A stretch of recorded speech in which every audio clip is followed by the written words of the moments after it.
வணக்கம். நீங்க எங்களோட ஷேர் பண்ணிக்கிட்ட இந்த அருமையான தகவல்களை வச்சு இன்னைக்கு நாம மகாராஷ்டிரால இருக்கிற பண்டரிபுரம் அந்த புண்ணியஸ்தலம், அங்க கோயில் கொண்டிருக்கிற பாண்டுரங்க விட்டலன், இவரை பத்தின கதைகள், முக்கியத்துவம் இதெல்லாம் கொஞ்சம் ஆழமா பார்க்க போறோம். ஆமாங்க. இது ரொம்ப சுவாரஸ்யமான ஒரு விஷயம். குறிப்பா சொல்லணும்னா புண்டலிகன்னு ஒரு பக்தர் இருந்தாரே, அவரோட அந்த அசாதாரணமான கதை, அப்புறம் கடவுள் ஏன் ஒரு செங்கல் மேல நின்னுட்டு இருக்காரு, இடுப்புல கை வச்சிருக்காரே அந்த போஸ்க்கு என்ன அர்த்தம், ம். அப்புறம் லட்சக்கணக்கான மக்களை ஈர்க்கிற அந்த வர்க்கார் யாத்திரை, இப்படி நிறைய இன்ட்ரெஸ்டிங்கான விஷயங்களை நாம இன்னைக்கு அலச போறோம். இந்த தகவல்கள்ல இருந்து நாம என்ன கத்துக்கலாங்கிறத புரிஞ்சுக்கிறது தான் நம்ம நோக்கம். சரி, ஆரம்பிக்கலாமா? நிச்சயமா. இது வெறும் ஒரு கோயில் வரலாறு மட்டும் இல்ல. இதுல பக்தி இருக்கு, குடும்ப கடமை இருக்கு, சமூக ஒற்றுமைன்னு நெறைய லேயர்ஸ் இருக்குதுல. ஆமா. புண்டலீகனோட கதை மட்டுமே போதும். பக்திக்கும் நம்ம நடைமுறை வாழ்க்கைக்கும் என்ன சம்பந்தம்னு நம்மள ஆழமா யோசிக்க வைக்கும். அதோட இந்த வர்க்காரி யாத்திரைங்கிறது ஒரு பக்தி பயணம்ங்கிறத தாண்டி ஒரு பெரிய சமூக இயக்கமாவே வளர்ந்திருக்கு சொல்லப்போனா. அப்ப சரி, புண்டலீகனோட கதையிலிருந்தே ஆரம்பிக்கலாம். பல 100 வருஷத்துக்கு முன்னாடி வாழ்ந்தவர் அவர். தன்னோட வயசான அப்பா அம்மா மேல என்ன சொல்றது, அபரிமிதமான பக்தி வச்சிருந்தாரு.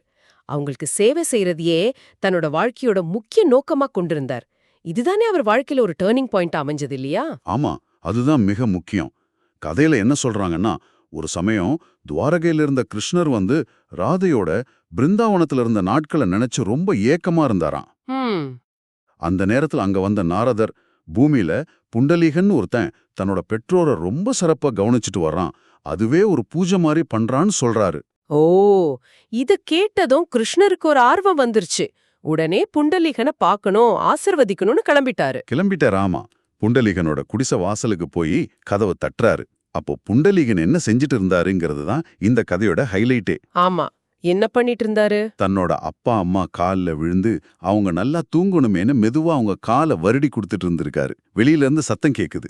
யார் அங்கேயேன்னு கேக்குறாரு. ம். நான் தான் வந்திருக்கேன், உன்னை ஆசீர்வதிக்கன்னு இறைவனே தன்னோட பேரை சொல்லி கூப்பிடுறாரு. அடேங்கப்பா, நினைச்சு பாருங்க, கடவுளே வாசல்ல நிக்கிறாரு. ஆனா புண்டலீகன் சொன்ன பதில் தான் ரொம்ப ஆச்சரியம். ஆமா, சாமி, நான் என் அப்பா அம்மாவுக்கு செய்ய வேண்டிய என் கடமையை செஞ்சுட்டு இருக்கேன். இது முடிகிற வரைக்கும் என்னால வர முடியாது. அதனால கொஞ்சம் பொறுமையா இருங்க. நிக்கணும்னா இதான் அந்த செங்கல்ல எறியறேன், இது மேல நின்னுக்கோங்கன்னு ஒரு செங்கல்ல தூக்கி போடுறாரு. என்னது, செங்கல்லையா? ஆமா, இது சாதாரண விஷயம் இல்ல பாருங்க. இறைவனோட தரிசனத்தை விட தன்னோட கடமைக்கு முக்கியத்துவம் கொடுத்த அந்த ஒரு மனநிலை, அதுதான் இங்க நாம கவனிக்க வேண்டிய ஒரு ஆழமான பாயிண்ட். இது வெறும் கதை இல்ல, ஒரு தத்துவம் மாதிரி. இது தர்மத்துக்கும், அதாவது கடமைக்கும் பக்திக்கும் உள்ள அந்த முன்னுரிமை பத்தி ஒரு பெரிய கேள்வி இது எழுப்புது. அப்போ அந்த செங்கல் மேல இறைவன் நின்னதுனாலதான் அவருக்கு விட்டலன்னு பேர் வந்துச்சா? ஆமா, அது ஒரு முக்கிய காரணம். மராத்தில விட் இல்லனா வீட்னா செங்கல், தல் இல்ல ஸ்தல்னா நிக்கிறது. ஆக விட்டல் அல்லது விட்டலன்னா செங்கல் மேல நின்னவன் அர்த்தம். ஓஹோ, சரி சரி. விட்டோபான்னு ஒரு பேரும் சொல்றாங்களே, அதுக்கும் இதே மாதிரி காரணம் உண்டா? இருக்கு. மராத்தில பா இல்ல பாபானா அப்பான்னு அர்த்தம். செங்கல் மேல நின்னு தன் பக்தனுக்காக காத்துட்டு இருக்கிற அந்த இறைவனை ஒரு அப்பாவோட வாஞ்சியோட ஒப்பிட்டு விட்டோபா, அதாவது செங்கல் மேல இருக்கிற தந்தை அப்படின்னு சொல்றாங்க. ஆஹா, பேர்லயே அந்த பக்தனோட அனுபவமும் கடவுளோட கருணையும் இருக்குது. ஆமா, ஆக புண்டலீகனோட பெற்றோர் பக்தி தான் நமக்கு இந்த பாண்டுரங்கனோட அர்ச்சாவதார மூர்த்தி, அதாவது நாம வணங்கறதுக்கு எளிமையா இறைவன் இறங்கி வந்த வடிவம் கிடைக்க காரணம்னு சொல்லலாமா? நிச்சயமா. ஒரு பக்தனோட கடமை உணர்ச்சி ஒரு தெய்வ வடிவத்தையே உருவாக்கியிருக்கு. இது சொல்ற மெசேஜ் ரொம்ப பவர்ஃபுல்லா இருக்கு. என்னன்னா, நம்மளோட அன்றாட கடமைகள், குறிப்பா பெத்தவங்கள பாத்துக்கிற மாதிரி தர்மங்களை சரியா செஞ்சாலே போதும், இறைவன் நம்மள தேடி வருவாருங்கிறது தான். அதுக்காக வேறையும் அலைய வேண்டான்னு ஒரு நம்பிக்கை இதன் மூலமா வருது. ரொம்ப அருமை. இப்போ கோயில் இருக்கிற இடம், அப்புறம் அந்த மூர்த்தியோட அந்த யுனீக்கான போஸ்ட் பத்தி பேசலாம்.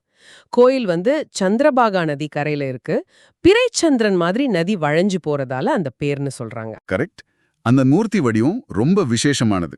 2 கையையும் இடுப்புல வச்சுக்கிட்டு நேரா நிக்கிற தோற்றம். இத அகிம்போ ஸ்டான்ஸ்னு சொல்லுவாங்க. அதாவது 2 கையையும் இடுப்புல ஊன்றி நிக்கிற ஒரு கம்பீரமான போஸ். இதுக்கு பல விளக்கங்கள் சொல்றாங்க. என்ன மாதிரி விளக்கங்கள்? ஒன்னு தன்னை தேடி ஓடி வர்ற பக்தர்களை உடனே வாரி அணைச்சுக்க வசதியா கைகளை இடுப்புல வச்சு ரெடியா நிக்கிறார்னு சொல்றதுண்டு. அது ஒரு அழகான விளக்கம். பக்தன் மேல இருக்கிற வாஞ்சியோட அடையாளம் அது. இன்னொரு ஆழமான விளக்கம் கூட இருக்கு. சொல்லுங்க. என்னன்னா, பக்தர்களுக்கு அருள் கொடுக்கறதுக்கோ இல்ல அவங்கள அணைச்சுக்கிறதுக்கு மட்டும் இல்ல, தன்னை தேடி வர்ற பக்தர்களுக்கு தன்னையே ஒரு பரிசா தூக்கி கொடுக்கறதுக்கு வசதியா இடுப்புல கைய வச்சுட்டு தயாரா நிக்கிறாராம். இறைவனோட சரணாகதி தத்துவத்தோட உச்சம் இதுன்னு சொல்லலாம். தன்னையே பரிசா கொடுக்கறதா? ஆஹா, இது இறைவனோட எளிமையையும் பக்தர்கள் கிட்ட அவர் காட்டுற அந்த எல்லையில்லாத கருணையும் காட்டுது. கூப்பிட்டதும் ஓடி வந்து அருள் செய்யற தன்மை இது. கருணைக்கு இன்னொரு உதாரணமும் சொல்லுவாங்க. ஒரு ஏழை மீனவரோட கதை. ஓ, என்ன கதை அது? அவர் இறைவனுக்கு ஏதாவது காணிக்கை கொடுக்கணும்னு ஆசைப்பட்டாரு. ஆனா அவர்கிட்ட கொடுக்கறதுக்கு விலை உயர்ந்த பொருள் எதுவும் இல்ல. அதனால அன்னைக்கு அவர் பிடிச்சிட்டு வந்த மீனையே பாண்டுரங்கனுக்கு படைக்க முயற்சி பண்ணாரு. அட கடவுளே! ஆனா கோயில்ல இருந்த அர்ச்சகர்கள் சும்மா இருந்திருப்பாங்களா? எதிர்த்திருப்பாங்களே, ஆகமத்துக்கு எதிரானதுன்னு. ஆமா, அவங்க தடுத்தாங்க. ஆனா பாண்டுரங்கனே தோன்றி அந்த மீனவரோட பக்தியை ஏத்துக்கிட்டு அந்த மீன் காணிக்கைய வாங்கி அத தன்னோட காதுல போடுற மகர குண்டலங்களா, மீன் வடிவ காதணிகளா மாத்திக்கிட்டாராம். என்ன ஒரு அற்புதமான கற்பனை பாருங்க. ஆகா, இது இறைவன் எந்த பேதமும் பார்க்க மாட்டாரு. ஏழை, பணக்காரன், உயர்ந்தவன், தாழ்ந்தவன் எல்லாம் இல்ல.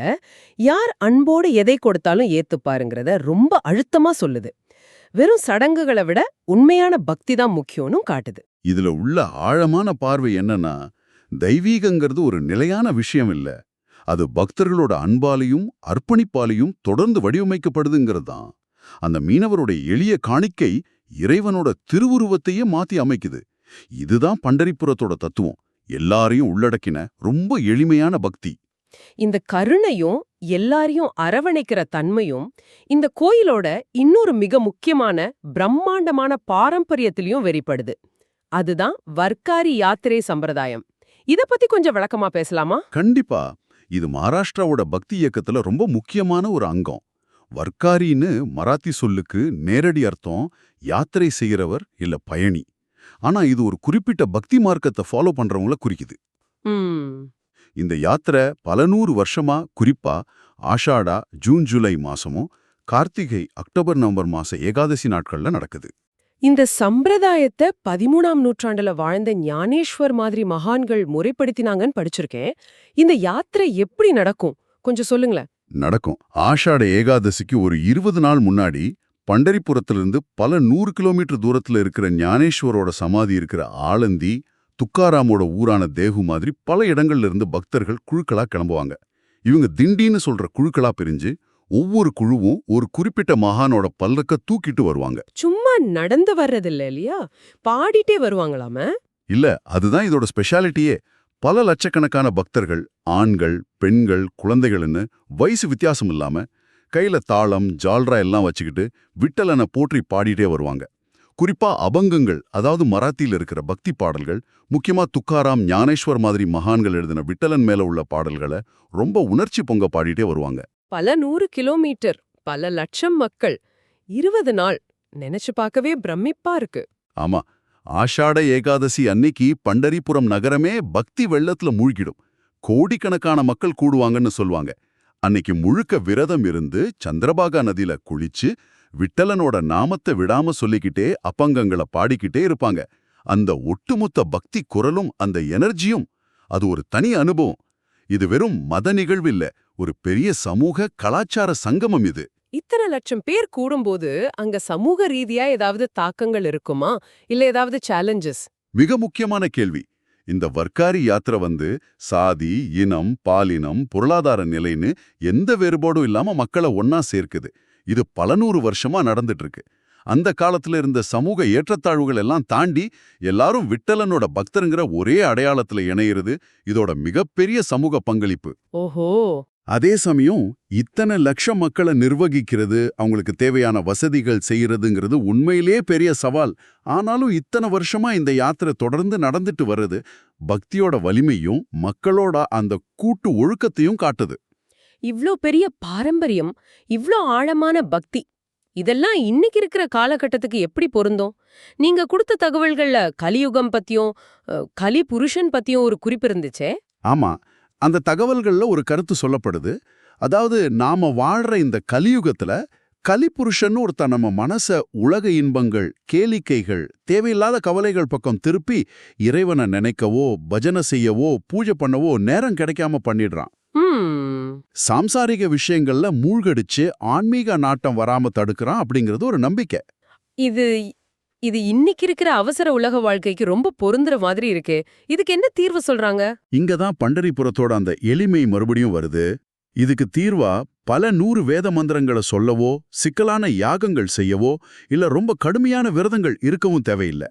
அதுக்கு பதிலா ஜெய்ராம் கிருஷ்ண ஹரின்னு இந்த சிம்பிளான மந்திரத்தை சொன்னாலே போதும். அதுவே எல்லா வேதங்களையும் யாகங்களையும் செஞ்ச பலனை கொடுத்துரும்னு சொல்றாங்க. ஜெய் ராம் கிருஷ்ண ஹரி 4 வார்த்தை தான். இது இவ்ளோ சக்தி வாய்ந்ததா? இந்த நாமத்துக்கு பின்னாடி ஒரு தத்துவம் இருக்கு. இதுல ராமர் விஷ்ணுவோட அவதாரம், கிருஷ்ணர் விஷ்ணுவோட அவதாரம், ஹரி விஷ்ணுவோட பேரு. இந்த 3 முக்கியமான நாமங்களும் சேருது. இது வர்க்காரிகளோட முக்கிய மந்திரம். அவங்க நடக்கும்போதும் பேசும்போதும் எந்த வேலை செஞ்சாலும் இதை சொல்லிட்டே இருப்பாங்க. ஓ, இதோட சாரம் என்னன்னா, எப்ப முடியுதோ எந்த நிலையில இருந்தாலும் மனசார இந்த நாமத்தை சொன்னா இறைவனோட அருள் கிடைக்குங்கிறது தான். இத நாம சங்கீர்த்தனம், அதாவது இறைவனோட திருநாமங்களை கூட்டாகவோ தனியாகவோ பாடுறது இல்ல சொல்றதுன்னு சொல்லுவாங்க. இதுவே கலியுகத்துல இறைவனை அடையறதுக்கு சுலபமான வழின்னு ஒரு நம்பிக்கை. நேரடியா கேக்குறவருக்கு இன்னைக்கு இருக்கிற இந்த பரபரப்பான வாழ்க்கையில வேலை, குடும்பம், மத்த பிரஷர் நடுவுல இது மாதிரி ஒரு சிம்பிளான நாம ஜபத்தை கடைபிடிக்கிறத பத்தி நீங்க என்ன நினைக்கிறீங்க? இது பிராக்டிக்கலா மன அமைதி கொடுக்கறதா இருக்குமா? இது ஒரு நல்ல கேள்வி. ஒருவேளை இந்த பக்தி மார்க்கத்தோட நோக்கமே அதுவா கூட இருக்கலாம். சிக்கலான சடங்குகளை விட மனசளவுல கடவுளோட கனெக்டடா இருக்கிறத வலியுறுத்துறது. ஒரு பக்தி அதை எப்படி இறைவனையே காக்க வச்சது, விட்டலன்னு பேரு வந்த காரணம், இடுப்புல கை வச்சிருக்கிற அந்த கம்பீரமான கோலத்துக்கு பின்னாடி இருக்கிற தத்துவங்கள்னு நிறைய பார்த்தோம். அதோட அந்த ஏழை மீனவர் கதை மூலமா வெளிப்பட்ட இறைவனோட கருணை, லட்சக்கணக்கானவரை ஈர்த்து ஒன்னா சேர்க்கிற வர்க்காரி யாத்திரையோட பிரம்மாண்டம், அதோட சமூக முக்கியத்துவம், கடைசியா கலியுகத்துல இறைவனை அடையறதுக்கு எளிய வழியா சொல்ற ஜெய் ராம் கிருஷ்ணஹரி நாம சங்கீர்த்தனத்தோட மகிமை, இதெல்லாத்தையும் அலசினோம். இந்த தகவல்கள் நமக்கு சொல்ற முக்கிய செய்திகள் என்னவா இருக்கும்னு நினைக்கிறீங்க? 2 விஷயம் ரொம்ப தெளிவா தெரியுது. 1, பெத்தவங்க மேல காட்டுற கடமையும் பக்தியும் கூட இறைவன் அடையறதுக்கான வழிகள்ல ஒண்ணுங்கிறது. ஆமா. இன்னொன்னு, சிக்கலான சடங்குகளை விட உண்மையான அன்பும் எளிமையான நாம ஜபமும் கூட இறைவனோட அருளை பெற்று தருங்கிறது. சரிதான். கடைசியா ஒரு சிந்தனைக்குரிய விஷயம். பரம்பொருளே தன் முன்னாடி வந்து நின்னப்போ கூட புண்டலீகன் தன்னோட உலகக் கடமையான பெற்றோரை பாத்துக்கிறதுக்கு முன்னுரிமை கொடுத்தாரு. இது உலகக் கடமைகளுக்கும் கர்மா, ஆன்மீக தேடலுக்கும் பக்தி இருக்கிற உறவை பத்தி உங்களுக்கு என்ன சிந்தனையை தூண்டுது? ஒண்ணுக்காக இன்னொன்னு விட்டுடணுமா? இல்ல நம்ம அன்றாட கடமைகளை சரியா செய்யறதே ஒரு விதமான ஆன்மீக பயிற்சியா அமையுமா? இது நீங்க ஆழமா யோசிச்சு பார்க்க வேண்டிய ஒரு விஷயம். இந்த விரிவான ஆழமான பார்வைக்கு தேவையான தகவல்களை எங்களோட பகிர்ந்துகிட்டதுக்கு ரொம்ப நன்றி. ஜெய் ராம் கிருஷ்ண ஹரி.